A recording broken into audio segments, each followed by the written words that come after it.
Olá, hoje a gente recebe o Giovanni Martins com a palestra Machado Quebradeiro. Ele encerra esse ciclo de palestras maravilhoso que a gente teve na Universidade das Quebradas, em conjunto, em parceria com a FLUP e com a BL. Foi um prazer enorme estar aqui e poder dividir isso tudo com vocês, que estão agora podendo assistir essa história toda. Bom, vou contar para vocês. Não precisava, né? Giovanni é a celebridade do momento, mas eu vou contar. Giovanni Martins nasceu em 91, em Bangu, no Rio de Janeiro. Trabalhou como homem-placa, atendente de lanchonete e de barraca de praia. Em 2013 e 15, participou das oficinas da Festa Literária das Periferias, a FLUP. Publicou alguns dos seus contos na revista Setor X e foi convidado 2 vezes para a programação paralela da FLIP. Seu primeiro livro, a coletânea de contos O Sol na Cabeça, pela Companhia das Letras, em 2018, está sendo adaptado como série e ganhou edições em 10 territórios, por casas prestigiosas como Farrar, Strauss-Giroux, Faber e Faber, entre outras. Enfim, a gente vai conversar com o autor da Via Ápia, a gente vai conversar com um dos maiores romancistas da atualidade. É isso.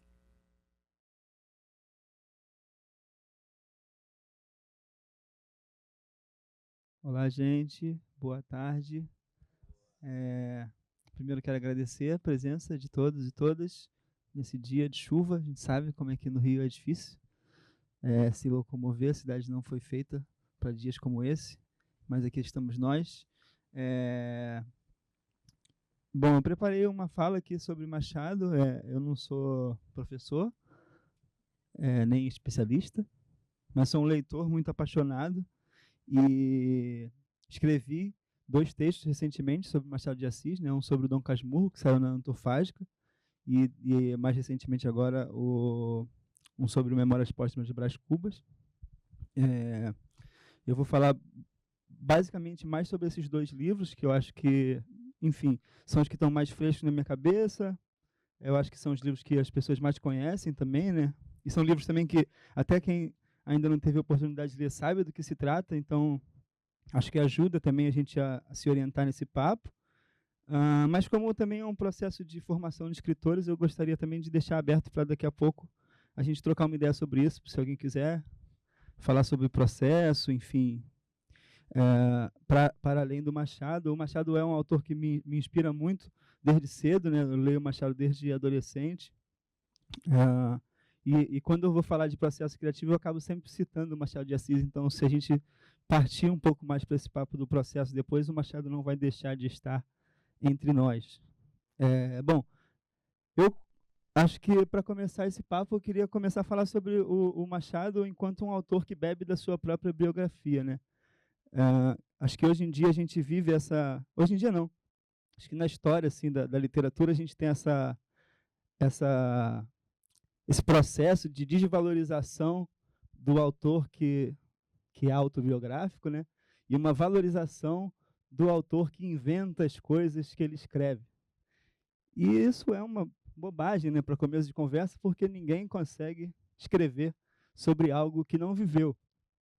E aí, quando eu digo que não viveu, não a situação em si, mas a percepção das situações que essa pessoa está inserida, a visão de mundo, o ponto de vista. É a partir da nossa biografia que a gente forma o nosso ponto de vista, e é o nosso ponto de vista que nos torna autores. O que faz um autor ser único, o que faz com que a gente possa ficar aqui tranquilamente, sem nenhum medo do chat GPT, é saber que a gente tem uma história que é única, e essa história é construída através de diversos aspectos, né? Sociais, culturais, e em relação a fricções com outras pessoas, né? Então, a gente está o tempo inteiro construindo essa biografia, e essa biografia está o tempo inteiro alimentando o nosso ponto de vista, e a nossa literatura vai nascer a partir dessa confluência, né? Desse ponto de vista que é único, né? A gente só consegue olhar o mundo a partir dos nossos próprios olhos, e, e para conseguir traduzi-lo, então, todas as escolhas do Machado, elas têm a ver com a sua própria biografia. E eu acho interessante trazer, para falar um pouco sobre isso, uma comparação histórica, né, que se tem entre Machado de Assis e Lima Barreto. Eu acho que, enfim, felizmente, é uma comparação que tem arrefecido nos últimos anos, mas ela ainda é mais presente do que se pode parecer. Esses dias mesmos eu estava com alguém do time Lima Barreto e ele estava acabando com Machado de Assis. Eh, e quando a gente vê essa comparação, essa treta, né, histórica, assim, né, a gente vê que o time Lima Barreto vai falar assim: ah, mas o Machado era classista, ele não falava sobre as realidades do povo brasileiro. E o time Machado de Assis vai falar assim: ah, mas o Lima só escrevia sobre a vida dele, né? Não tinha literatura ali. E os dois estão errados pra caramba, né? Porque, na real, Lima e Machado de Assis têm um diálogo muito forte, assim. Eu gosto muito de pensar, por exemplo, como Memórias Póstumas tem muito a ver com Recordação do Escrivão Isaías Caminha, por exemplo. De alguma forma, eles estão falando do mesmo sistema de privilégios, só que a partir de pontos de vista diferentes, né? Então, eu gosto de trazer essa comparação e falar sobre essa ideia, porque acho que tanto Lima Barreto quanto o Machado de Assis são pessoas fundamentais para a construção do Brasil e do brasileiro, e eu acho que esse curso também, de alguma forma, é para trazer como a biografia do Machado está impressa nos seus livros. Bom, como todo mundo aqui sabe, né, o Machado, um homem negro do século XIX, mulato, como era chamado naquela época, né, filho de uma relação interracial, epilético, gago, agregado. Como é que isso não vai influenciar na escrita de alguém, né? Tantas variáveis que colocam ele num lugar de opressão muito grande, né? O Machado de Assis, ele nasce num lugar e num tempo e num espaço onde tudo estava desenhado para que ele fosse subjugado, explorado, acabasse na mendicância, no alcoolismo, destino de muitos dos seus personagens, né? A gente vai ver que o Machado reflete muito sobre essas pessoas que não se enquadram no campo dos proprietários nem dos escravizados, que são essas pessoas que nasceram livres no Brasil, mas que não têm posses, e a partir disso acabam entrando num processo de degradação social muito grande. E aí eu acho interessante pensar que pensar também que como essa construção do ponto de vista do Machado não é algo que acontece de uma hora para outra, não é porque ele nasceu negro, não é porque ele se desenvolveu gago ou porque ele morava como agregado que ele tem essa visão do Brasil. A visão machadiana do Brasil, ela é uma construção que atravessa boa parte do século XIX e entra até um pouquinho no século XX, né? Que é ele escrevendo os seus últimos livros ali, o Memorial de Ares e os Últimos Contos. E eu acho muito interessante ver essa construção, assim, porque ela parte desse lugar, né, do cria, do livramento, e aí ele começa a escrever, começa a publicar e começa a traçar um caminho diferente do que era esperado, mas não é o Memórias Póstumas não é o primeiro livro do Machado, né? O Machado vai lançar o Memórias Póstumas com 40 anos.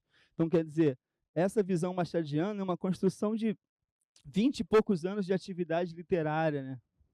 E aí a gente vai tendo também outras coisas que vão contribuindo para a biografia do Machado e que vão acentuando esse ponto de vista, e o acento nesse ponto de vista vai fazer com que ele chegue na sua grande fase, né, que é a fase do Memórias Póstumas, a fase do Dom Casmurro, do Quincas Borba. O Machado, todo mundo sabe que ele era burocrata, né? Mas pouca gente fala qual era o trabalho do Machado na burocracia. O Machado, durante muito tempo, ele ficou como fiscal do cumprimento da lei do ventre livre.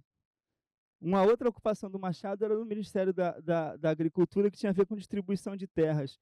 Então, você imagina, para uma pessoa racializada, trabalhar num local como esse, conviver com a estrutura branca dominante, o tanto de frustração, o tanto de raiva que esse cara não passou no seu dia a dia burocrata, né? Porque toda vez que a gente fala o Machado burocrata, tudo bem, ele estava ali escrevendo contrato e fazendo os livros dele. Mas quando a gente começa a entender qual era o papel dele dentro desse estado burocrático e o que isso poderia gerar nele, a gente começa a entender, por exemplo, a ironia com que ele escreve o Memórias Póstumas de Brás Cubas, o ponto de vista que ele apresenta para o Bento Santiago no Dom Casmurro. Então, eu gosto de pensar nessa formação do olhar machadiano, que tem a ver também com o desenvolvimento dele pessoal, né? Porque ser letrado, começar a publicar, começar a ter um emprego de burocrata, tira ele de um lugar que é esse lugar do abandono total, e ele começa a ter uma renda, e ele começa a ter acesso a diversas outras camadas sociais, mas também coloca ele no outro lugar que não é confortável, que é o lugar do cara que está se confrontando com, enfim, com esse Brasil que não foi feito para pessoas como ele. Isso eu gosto muito de pensar nesse trânsito também, que contribui para o ponto de vista machadiano, que é alguém que viveu em diversas camadas sociais, né? E que conseguiu, de alguma forma, desenhar essa visão machadiana do Brasil a partir desse trânsito. Aí a gente pode pensar, por exemplo, nessa fase 1, enquanto um autor que bebe da sua própria biografia, se vocês pararem para ver, vários dos personagens do Machado, o que eles estão tentando fazer nessa primeira fase? Estão tentando se dar bem na vida, estão tentando ter uma ascensão social, estão tentando conquistar algo materialmente, e geralmente são pessoas que nascem na pobreza. Então, isso se espelha um pouco com a própria trajetória do Machado ali, tentando a negação desse destino já pré-estabelecido, né? Mas isso não quer dizer também que que essa primeira fase dele seja ingênua, né? A gente tem momentos muito fortes, assim como o começo de Helena, que é um dos meus romances favoritos dessa dita primeira fase do Machado, que começa com um momento de testamento numa família. Então, o patriarca dessa família morreu, ele é dono de uma fazenda, e os filhos e a viúva estão lendo esse testamento, e dentro do testamento ele diz: olha, tem uma outra filha, vocês vão ter que acolher ela aí, se vira. Então, o que é esse começo do Machado? Ele está falando sobre o poder patriarcal mesmo após a morte, né? O poder do sobrenome, mesmo depois de deixar de existir, ele continua mandando naquela família. Ele continua definindo o destino daquela família, até porque a chegada de Helena na família vai transformar toda a realidade daquela família. Então, desde esses primeiros romances, o Machado já tinha um retrato muito contundente do que era o Brasil, de quem eram esses personagens e de qual era o tamanho do poder dessas figuras em relação às pessoas que estavam ao seu redor. A grande mudança a partir do Brás Cubas é que ele entrega, de fato, a pena na mão do senhor de engenho, né? na mão do escravocrata, na mão do proprietário, né? E aí, com isso, ele traz uma coisa que é, além de um retrato, ele faz um mergulho na psique dessa estrutura de proprietários escravocratas do Brasil do século XIX. Assim. É muito interessante ver como é que ele se aprofunda na descrição dessa tríade social do Brasil do século XIX, né, que eram proprietários, escravizados e brancos livres, e o sistema de dependência que fundamenta essa relação, né? Os proprietários precisam dos escravizados para gerar suas riquezas, os escravizados dependem da boa vontade dos proprietários para continuarem vivos e, ao mesmo tempo, sabem que eles precisam daquela mão de obra, e os brancos pobres precisam dos proprietários porque não conseguem gerar renda num país que não tem emprego, então eles vivem como agregados enfim, num sistema todo de bajulação para poder conseguir ser bancados por essa família. Todo mundo conhece aqui os parceiros do Neymar. Então, é uma vibe meio parecida com essa, assim, né, da galera que fica ali toda em volta dessa casa.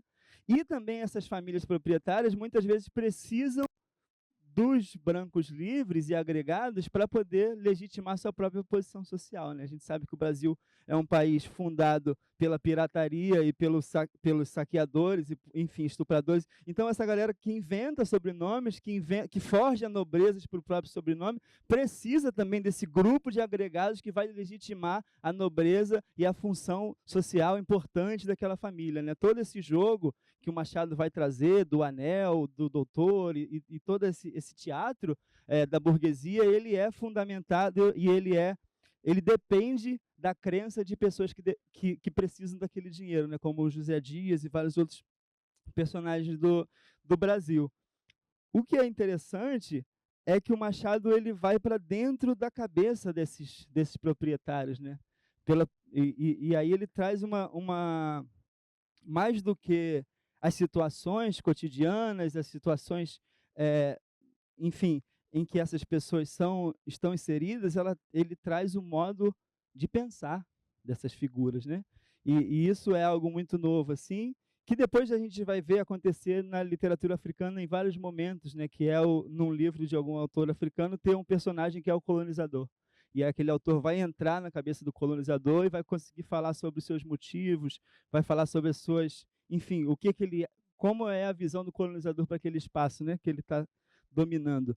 Mas isso que é algo de uma tradição africana no século XX, já está nos livros do Machado a partir do Brás Cubas, né? Que é você olhar para essa situação a partir do vilão da história, de alguma forma, né? Eu separei uns trechos aqui, um trecho aqui que eu acho que ajuda a gente a ilustrar como é que a gente entra na cabeça dessas pessoas, né? Que uma delas ele fala: naquele dia, a árvore dos cubas brotou da árvore dos cubas brotou uma graciosa flor. Nasci. Recebeu-me nos braços Pascoela, insigne parteira minhota, que se gabava de ter aberto a porta do mundo a uma geração inteira de fidalgos. Então, quer dizer, desde o do momento de nascimento, ele já desenha uma importância, ele já desenha uma imponência, e mesmo que há 2 capítulos atrás, ele tenha falado: o fundador da minha família foi um certo Damião Cubas, que floresceu na primeira idade do século XVII. Era tanoeiro de ofício, natural do Rio de Janeiro, onde teria morrido na penura e na obscuridade, se somente exercesse a tanoaria. Mas não. Fez-se lavrador, plantou, colheu, permutou o seu produto por boas e honradas patacas, até que morreu, deixando um grosso cabedal ao filho, o licenciado Luiz Cubas. Neste rapaz é que verdadeiramente começa a série de meus avós, dos avós que a minha família sempre confessou. Porque Damião Cubas era afinal um tanoeiro, e talvez mau tanoeiro, ao passo que Luiz Cubas estudou em Coimbra, primou no estado e foi um dos amigos particulares do vice-rei Conde da Cunha. O que o Machado está falando? O Machado está falando por trás do Brás Cubas aqui? A importância, né, de forjar um sobrenome, e uma outra coisa fundamental para a construção desse Brasil do século XIX que perdura até hoje, que é a negação do trabalho. Então, a nobreza do nome Cubas, ela só existe quando ele nega a origem trabalhadora desse avô, lavrador, tanoeiro, enfim, que pode ter feito uma série de outras merdas que estão aqui que não estão confessadas, né? Porque o Brás Cubas ele joga o tempo inteiro nisso. Olha, estou morto, então posso falar o que eu quiser. Mas às vezes eu sempre fico com alguma impressão de que ele não contou tudo. Mas aqui eu acho que o mais importante é pensar um país fundamentado na negação do trabalho, né? E a nobreza está em não trabalhar, a nobreza está em ser herdeiro, né?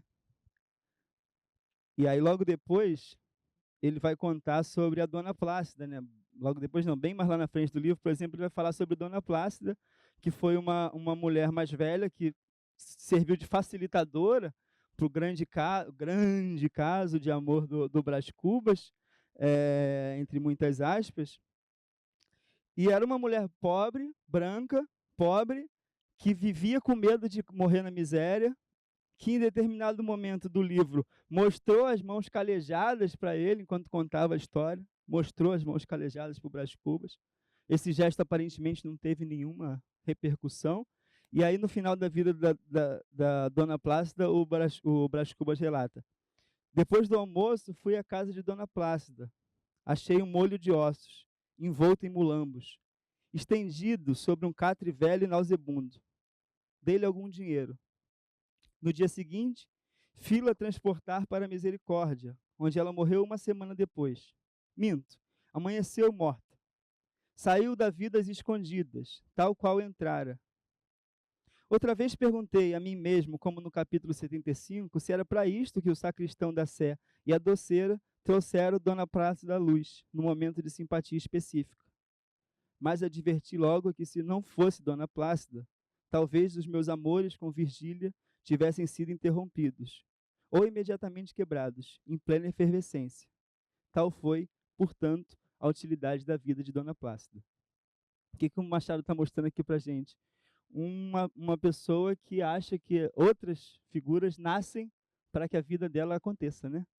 Então, é essa pessoa que vai olhar para a babá como uma pessoa que existe para que aquela babá, para que eu desenvolva nesses primeiros anos. E a professora existe para que eu seja alfabetizado. E a faxineira existe para que eu use meu banheiro. Então, o Machado está mostrando a psique desses primeiros ricos brasileiros, que são muito parecidos com os ricos atuais do Brasil, né? Pessoas que acreditam que o garçom existe para servi-lo e a cozinheira existe para preparar a comida dele. Então, tudo isso que eu estou falando, esse olhar da formação do Brasil e dos primeiros ricos do Brasil, ele, ele é um olhar que está em fricção com a ordem estabelecida das coisas. Isso já revela que é um olhar que vem de fora dessa construção que tentam colocar o Machado, né, de alguém que só escrevia sobre a elite. Ele escrevia contra a elite a partir da própria voz da elite, por assim dizer, né?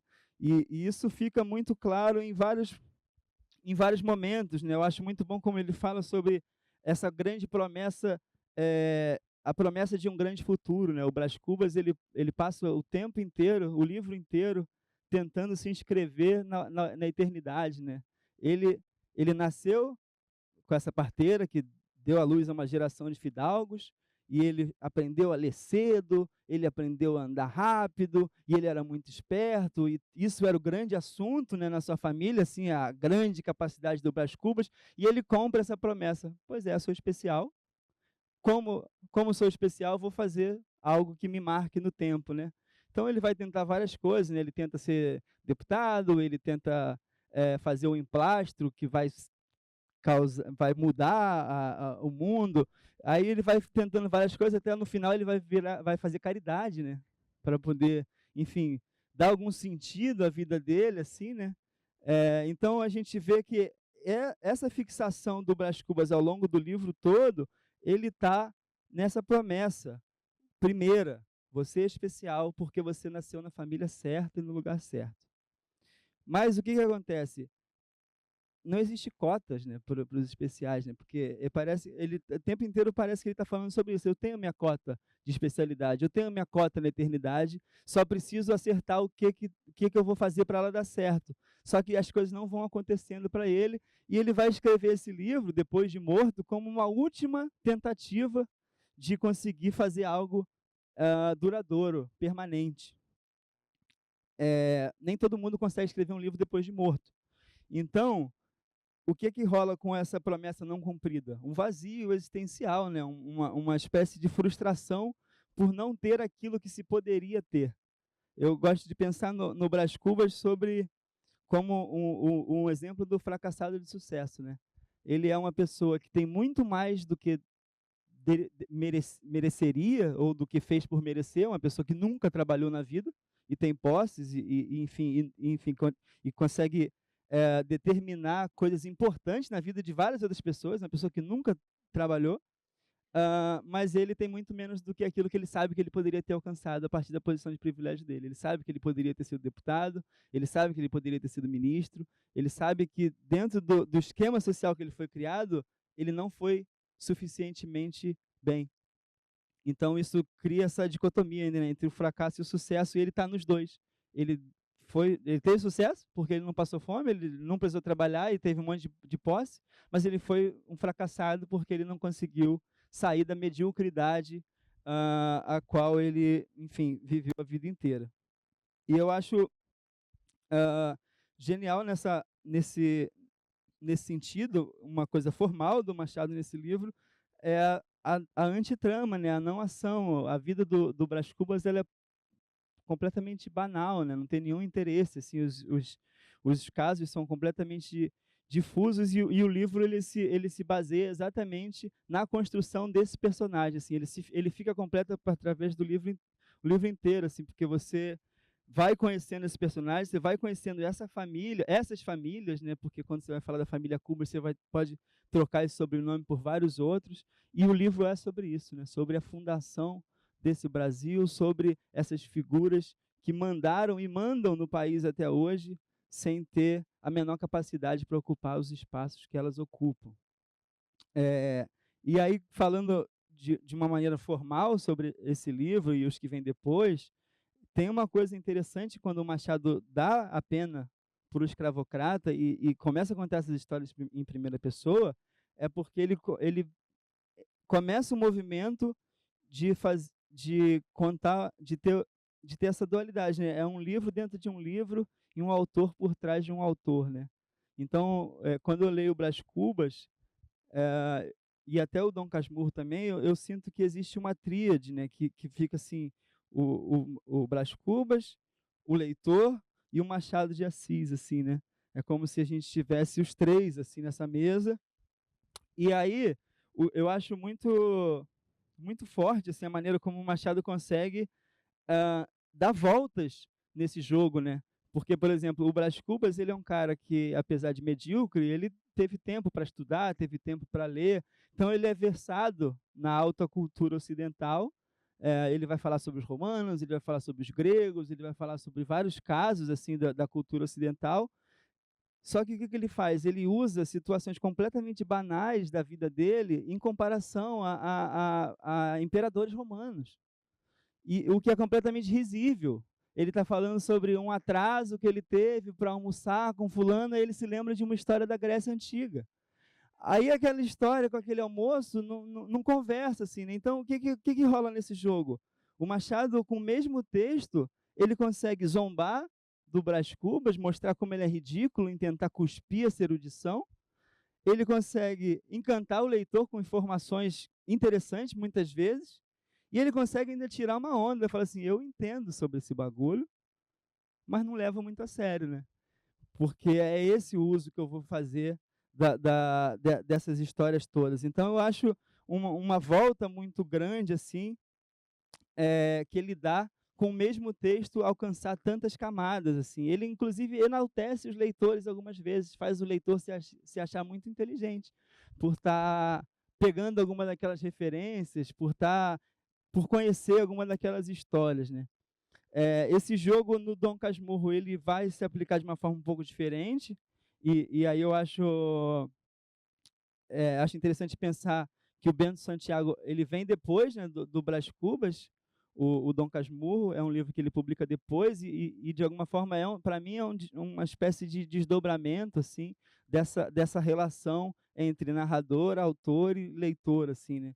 Porque se no Brás Cubas a gente vai ter um narrador que já desde o início é ridicularizado pelo seu autor de alguma forma, e que eu acho que nos 12 primeiros capítulos do livro, o Machado já dá tudo ali do que vai ser aquele livro, assim, de como é que vai ser a sua relação com esse narrador, de como é que esse narrador, qual é a postura desse narrador contra o leitor, muitas vezes.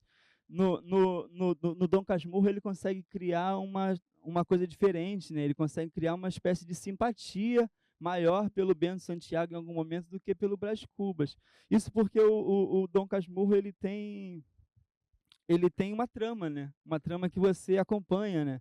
É, o Bentinho vai se casar ou vai entrar para o seminário. Em algum momento, apesar do ridículo ali de várias situações, você fica ali, pô, mas será que ele vai conseguir esse casamento? Ou será que ele vai realmente fazer a promessa da mãe dele e tal? Aí depois ele consegue casar, aí depois a trama avança. Traiu ou não traiu? E aí depois a trama dá uma última avançada que é ah, o Escobar morre, né? Então o Bento ele precisa ficar sozinho com essa desconfiança, né?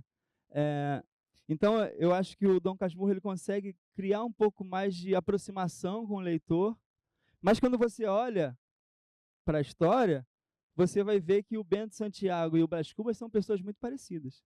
O Bento nunca trabalhou, ele ele fala de todas as pessoas em volta dele que dependem dele com muito descaso e alguma riso assim perverso. O único trabalho da vida do Bento Santiago foi fazer esse livro, que é de alguma forma um processo contra a esposa dele, né? A esposa morta dele. Então ele usa o anel de doutor dele de advogado para poder processar uma pessoa que já morreu. Então esse é o único trabalho na vida dele. Mas ele é um narrador mais sedutor, né? Ele consegue criar uma aproximação maior. E tem uma coisa que eu acho interessante é pensar nisso, de como é como se no Brás Cubas o Machado estivesse mostrando assim o pior de todos, assim, vamos pensar assim, o Brás Cubas é o Bolsonaro que aprendeu a ler. E o Dom Casmurro já seria, sei lá, não, um Dória, que consegue cativar alguns malucos ali, além enfim, os coxinha dele, além dos malucos de extrema direita. Só para dar uma ilustração, porque o Dom Casmurro ele consegue, através desse romance adolescente, que é uma coisa que pega todo mundo já foi adolescente, já foi apaixonado por alguém, então ele consegue jogar com isso de alguma forma, mas quando você vai olhar, eles são exatamente a mesma coisa, assim como Bolsonaro e Dória não tem a menor diferença. Independente de um estar negando vacina e outro achar que foi a vanguarda da vacina no Covid, eles são frutos do mesmo saco e o objetivo deles é o mesmo. Então, eu acho muito interessante ele mostrar num livro, depois do Dom Casmurro, um personagem tentando, para mim, assim, né, esse é completamente subjetivo da minha leitura, um personagem que ainda está tentando conquistar alguma coisa, ainda está tentando provar a sua humanidade, ainda está tentando provar que merece ser digno de confiança de alguma coisa, e no fim das contas ele quer a aprovação das pessoas para ele não ter tomado a pior decisão da vida dele, né, que foi ter se separado, exilado a mulher que ele amou e ter brigado com o melhor amigo antes dele morrer e tal. Ah, então ele, oi? E quase matá-la, né? Então a gente tem exatamente um personagem muito parecido assim com Brás Cubas, mas em vez de ficar afrontando, desafiando o leitor, é como se no Dom Casmurro o narrador tivesse o tempo inteiro falando assim: confia em mim, pode confiar em mim que eu estou contando a verdade está comigo. Então, é um outro tipo de sedução do mesmo personagem, assim, que eu acho muito curioso de pensar nesse desenvolvimento do olhar machadiano para a sociedade brasileira e para os personagens dessa sociedade. Tem uma outra coisa também que eu acho muito, muito boa assim, no Dom Casmurro, e absolutamente vanguardista, assim, que é o que a gente chama hoje de plot twist, né? que, que até hoje, mesmo depois da narrativa ter sido dissecada e estudada e analisada e comentada, ainda hoje é muito difícil fazer isso, né? Que é você contar uma história e aí depois de uma informação, tudo que você viu ali para trás muda de significado, né? E isso está no Dom Casmurro, quando a gente vai pensar, por exemplo, no começo, todas as vezes que o Bentinho fala sobre como a Capitu é atenciosa, ou prestativa, ou dona de si, tudo aquilo ali parece qualidade da Capitu, né? A partir do momento que ele começa a desconfiar dela, tudo aquilo ali parece que ela era oportunista, que ela já estava querendo cavar aquele casamento desde o começo. Então, quer dizer, o Machado, no século XIX, já estava sendo a escola do Shyamalan e tantos outros aí que a gente assiste hoje. E eu acho isso muito interessante de pensar, assim, né?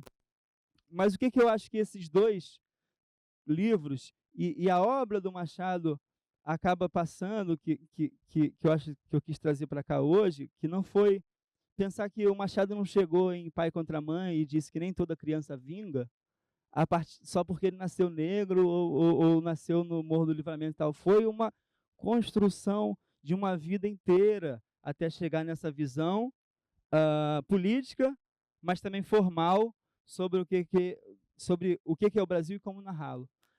E aí eu penso na escrita, e pensando aqui que a gente está num processo de formação de escritores, como essas duas ferramentas, né, de emancipação e de vingança. Né?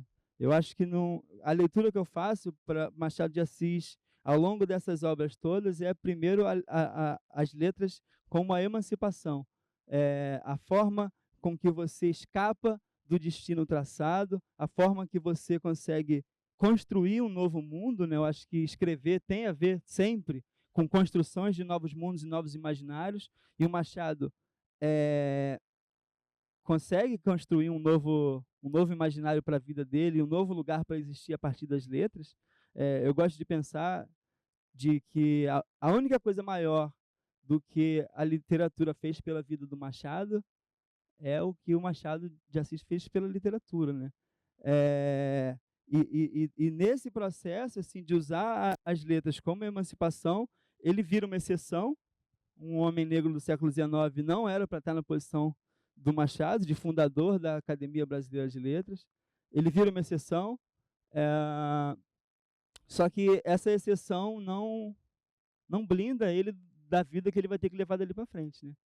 Então, a partir dessa primeira fase, digamos assim, que ele ultrapassa, a partir dessas primeiras publicações, ele vai enfrentar uma série de outros problemas que são problemas que hoje a gente está enfrentando também, né, enquanto artistas negros, enquanto criadores de pensamento negros, num país que tem uma série de estereótipos e expectativas já forjadas sobre as suas ações, o seu pensamento e tudo. Então, o Machado ele vai a vida inteira passar por isso, seja no trabalho burocrático, seja nas relações intrapessoais, né? A casa do Cosme Velho, por exemplo, o Machado continuava sendo agregado, né? Aquela casa era de uma condessa. Então, quer dizer, ao longo da vida a gente não sabe, eu ouvi muito falar assim, o Machado começou a publicar, conseguiu um emprego, a vida dele ficou ótima. E aí, depois que eu publiquei meu livro e tal, e comecei a viajar, e comecei a ganhar dinheiro, eu fiquei assim, mas a minha vida não ficou tão ótima assim. Será que a do Machado era assim tão ótima quanto dizem? E aí a escrita ganha essa nova potência, né? Que além da emancipação, como uma ferramenta de vingança. Assim, toda vez que eu leio esses livros, Dom Casmurro, toda vez que eu leio o Memórias Póstumas, eu não consigo deixar de imaginar o sorriso sarcástico do Machado de Assis, colocando para fora a forma de pensar e a maneira como ele olhou a vida inteira para esses personagens, que são essas pessoas que se acham donas do Brasil, mas que foram esquecidas enquanto a gente está aqui 145 anos, 150 anos depois, ainda falando de Brás Cubas. É isso, gente. Nada menos que brilhante esse encontro com o Giovanni, a gente não podia terminar diferente, é um escritor da atualidade, um contemporâneo nosso, um homem negro, um Machado quebradeiro dessa nova geração. E assim a gente vai ficando por aqui, eu espero que você tenha gostado, assim como eu, e se você quiser, volta aqui os vídeos para poder acompanhar tudo o que aconteceu na Universidade das Quebradas no ano de 2024, onde a gente buscou a formação de escritores através do curso Machado Quebradeiro, junto da FLUP e da Academia Brasileira de Letras. Foi um prazer estar aqui com vocês ao longo desse ano.